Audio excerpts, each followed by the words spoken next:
আজকে 5 দিন হয়ে গেল পরিবার ছেড়ে বাহিরে।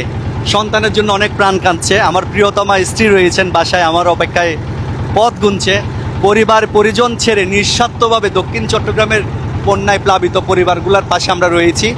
আমাদের মেধা এবং শ্রম আর প্রবাসীদের অর্থ, এই দুইটা মিলে মূলত আমরা এই 5 দিন ধরে বন্যার্থদের পাশে দাঁড়ানোর চেষ্টা করতেছি।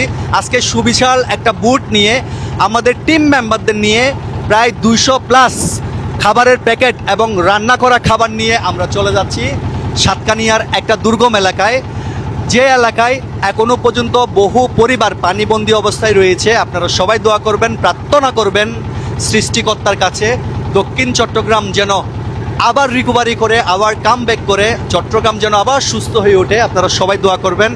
পরিবারের জন্য প্রাণ কাঁদতেছে ভাই, বিশ্বাস করেন 5টা দিন আমি আমার সন্তানের চেহারা দেখি নাই, আমার ছেলের মুখ দেখি নাই। এমন এবং দুর্গম এলাকায় আমরা গিয়েছি যেখানে কোনো ইলেকট্রিসিটি ছিল না, যেখানে কোনো মোবাইলের নেটওয়ার্ক ছিল না। এমন জায়গায় আমরা গিয়েছি যে জায়গায় যাওয়ার পরে আমরা সম্পূর্ণ বিচ্ছিন্ন হয়ে গেছিলাম আমাদের পরিবার থেকে। আমাদের পরিবারের মানুষগুলো আমাদের জন্য অনেক বেশি দুশ্চিন্তা করেছিল, টেনশন করেছিল। বাট আল্লাহর রহমত এবং আপনাদের দোয়ার কারণে আমরা আমাদের প্রত্যেকটা কার্যক্রম খুব সুন্দরভাবে সুষ্ঠুভাবে শেষ করতে পেরেছি।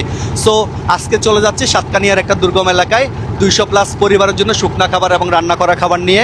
আপনারা সবাই প্রার্থনা করবেন, দোয়া করবেন যেন আমার প্রাণের চট্টগ্রাম আবার ধীরে ধীরে স্বাভাবিক জীবনে ফিরে আসে।